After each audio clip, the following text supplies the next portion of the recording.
Welcome to another installment of Virtual Math, everyone. We're going to be talking about evaluating expressions. It's really actually what you've been doing with virtual patterns. We're just going to learn some more formal techniques. And the first thing I want to do, some of you are in person, so we really hammered this home. Some of you haven't been in person yet, so I haven't emphasized it as much. But basically, I want you to understand that an expression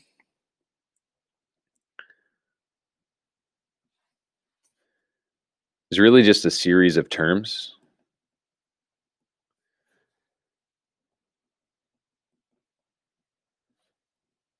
that are being added, subtracted, multiplied, or divided.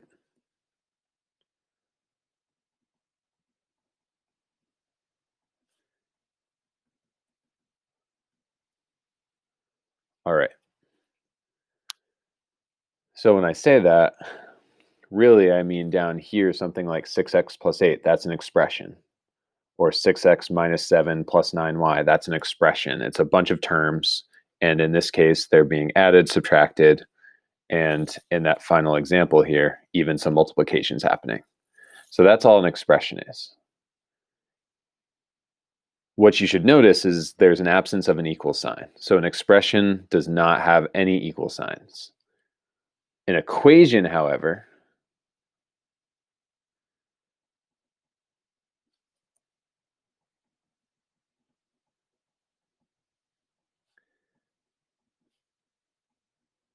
that has an equal sign. It's two expressions that equal to each other.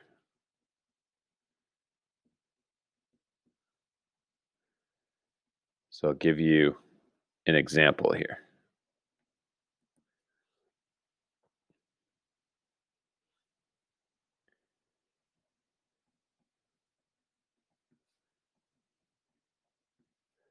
That right there would be an equation.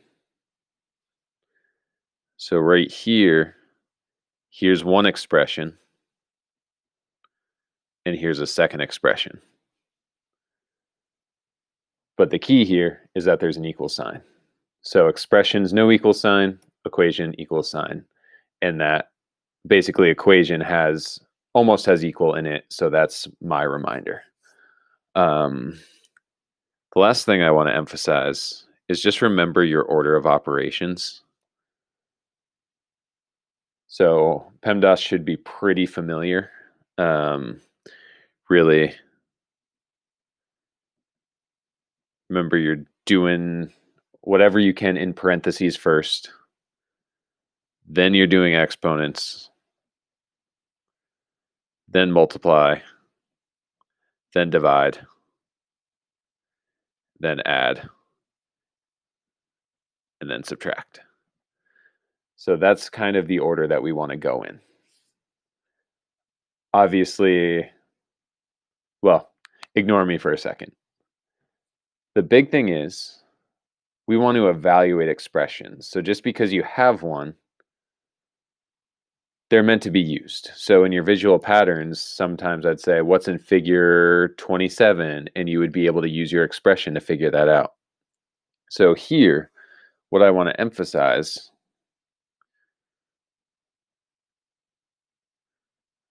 is that when you're given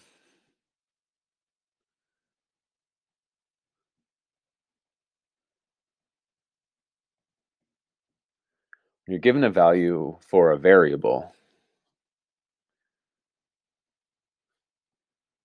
we can then simplify our expression.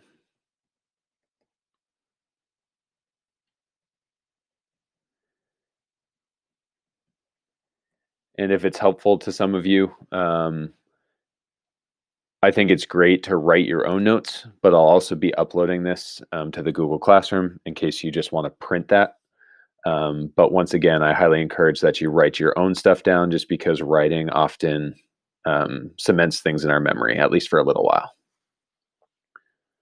All right, so with all of this said, let's actually look at some evaluation. So notice how I'm telling you that x equals 10 in this expression here. Another key thing is remember when 6x, for example, is listed, don't forget that the operation that's happening between those two is multiplication. So when a number is right next to a variable, don't forget that that really means multiplication.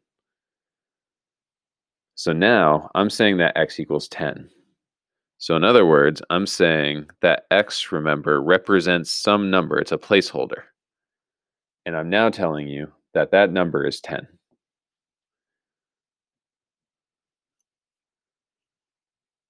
And so really, I'm just saying, what's 6 times 10 plus 8? Well, 6 times 10 is 60 plus 8.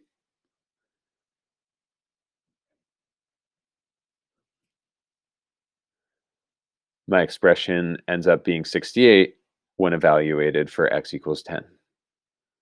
That's it. However, there's nothing that says we can't have as many variables as we want. So in a case like this, maybe I've given you two variables. So here we have 6x minus 7 plus 9y, and I'm giving you a value for x and a value for y. So once again, remember that that 6x means 6 times x, and this 9y really means 9 times y. This next step, for some of you it's helpful, for some of you it's not, but I like to think about if x is a box, y is a totally different variable, and so I like to make a totally different shape and just say a different number is going to go in there. Some of you don't even need that step. That's totally up to you. But now I know that that box for x has to be 2 because I told you that x equals 2. And this triangle for y really just needs to be 3. All right.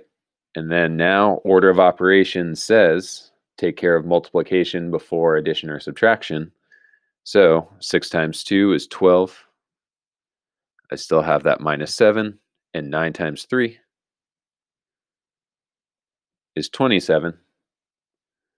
So 12 minus 7 is 5, plus 27 is 32. So that's my evaluated expression given these two values. All right. Finally, there's two critical pieces to this last example. So first of all, once again, I'm giving you that x equals 6. This one's a little bit weird, though, you'll probably notice. So that 2x I'm thinking of as 2 times x. Notice how there's actually another x. No big deal. Nothing changes except for the fact that we're going to have to replace more than one letter. So in other words,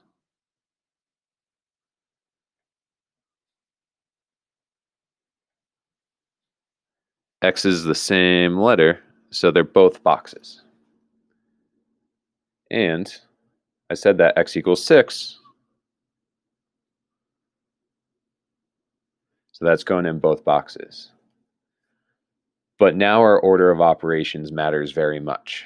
So remember, in our first case here, we're looking at parentheses first.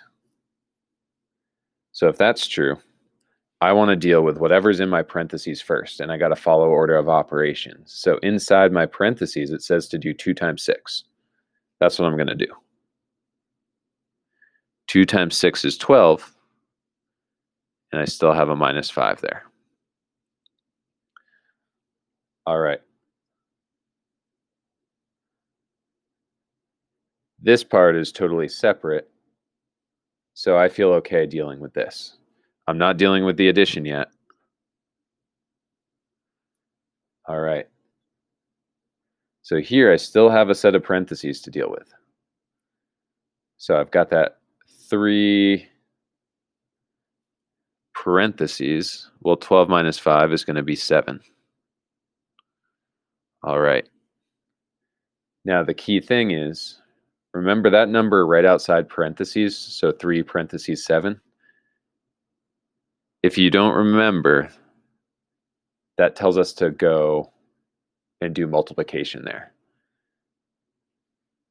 So 3 times 7, that's going to be 21 plus 42.